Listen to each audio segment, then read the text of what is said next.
I was very unhappy during that time. Mr. Murdstone insisted on my studying, and so my mother gave me lessons. In the past, she and I had enjoyed our studies together, and she had taught me a lot in her gentle way. But now, both Mr. and Miss Murdstone were present during my lessons, and somehow I could not concentrate or remember what I had learned. My poor mother was very sympathetic and tried to encourage me, sometimes even whispering the answer to me. But the Murdstones had sharp ears. "Clara, my love," Mr. Murdstone used to say crossly, "remember, be firm. You're making the boy's character worse by helping him like that." "Oh, Edward, I'm sorry," my mother replied, looking embarrassed and hanging her head like a guilty child. One morning, when I arrived in the sitting room as usual for my lesson, I saw that Mr. Murdstone had a thin stick in his hand. I could not take my eyes off it. "You must be very careful today, David," he said with his unpleasant smile, holding the stick in both hands. I knew what would happen then. A terrible fear took hold of me, and all that I had learned disappeared immediately from my memory, so that I could not answer any of my mother's questions. Mr. Murdstone got up from his chair. "Well, David, I think you have worried your mother enough today. We'll go upstairs, boy. Come." And he picked up the stick. I heard my mother crying as we went upstairs. "Please, Mr. Murdstone, don't beat me. I have tried to learn. Really I have, sir." But he didn't listen to me. In my bedroom, he held my arms and started hitting me with the stick. I managed to get hold of his hand and bit deep into it. He cried out angrily and began to hit me as hard as he could. Above the noise of my screams, I could hear my mother and Peggotty crying outside the door. Then, the next moment, he was gone, and I was lying sore and bleeding on the floor. The whole house seemed suddenly very quiet. I stayed there for a time without moving. In the evening, Miss Murdstone brought me some bread and milk, which she left on the floor beside me, frowning angrily at me as she went out. I was kept locked in that room for 5 days and nights, and saw nobody except Miss Murdstone, who brought me food but never spoke to me. To a small boy, the 5 days seemed like years, and I can still remember how frightened and guilty I felt. But during the 5th night, I heard a strange noise at the keyhole. It was Peggotty trying to give me a message. "Master David, my dear," she whispered, sobbing, "they are going to send you away to a boarding school tomorrow."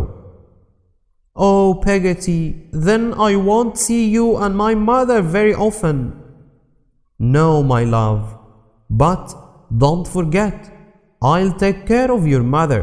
She needs her cross old Peggotty. I'll stay with her, although I hate these Murdstones.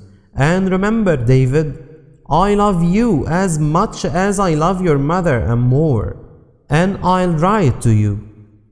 "Thank you, dear Peggotty," I whispered back, tears rolling down my face.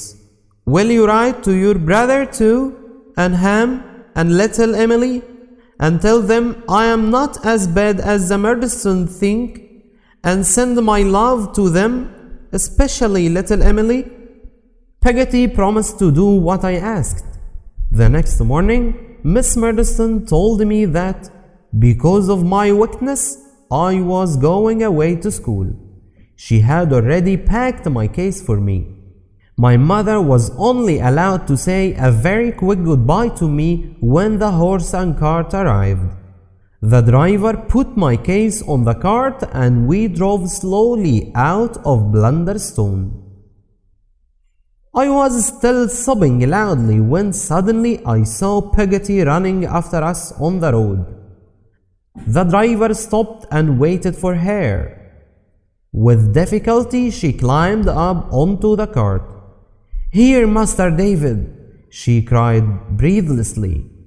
"A little present from me and your dear mother. Take care of yourself, my dear."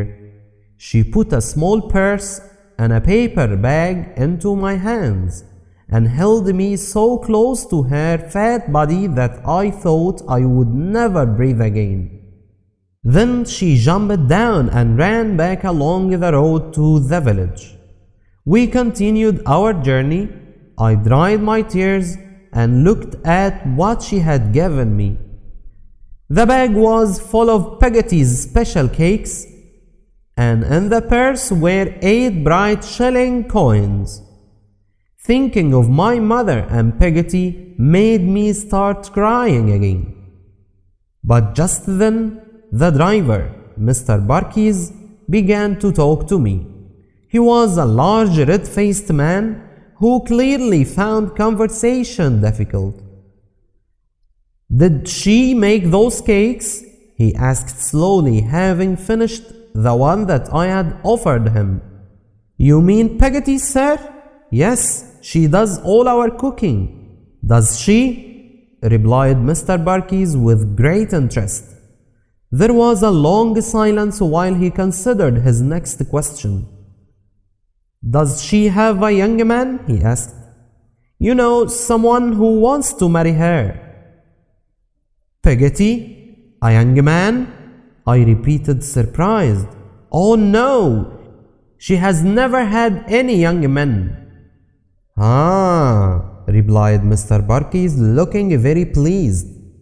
Again he thought for a long time before speaking. "Well, perhaps if you write to her, will you be writing to her? You could give her a message from me. You could say, 'Barkis is willing.' Would you do that?" "Barkis is willing?" I repeated innocently, wondering what that message meant. "Yes, of course.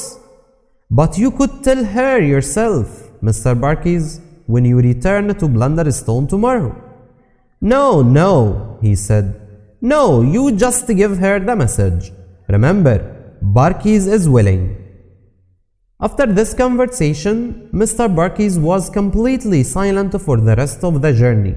When we arrived in Yarmouth, I bought paper at the hotel and wrote this letter to Peggotty. "My dear Peggotty, I have arrived safely in Yarmouth. Barkis is willing. Please give my love to mother. Yours, David." In Yarmouth, I was put on the long-distance coach to London and travelled all through the night.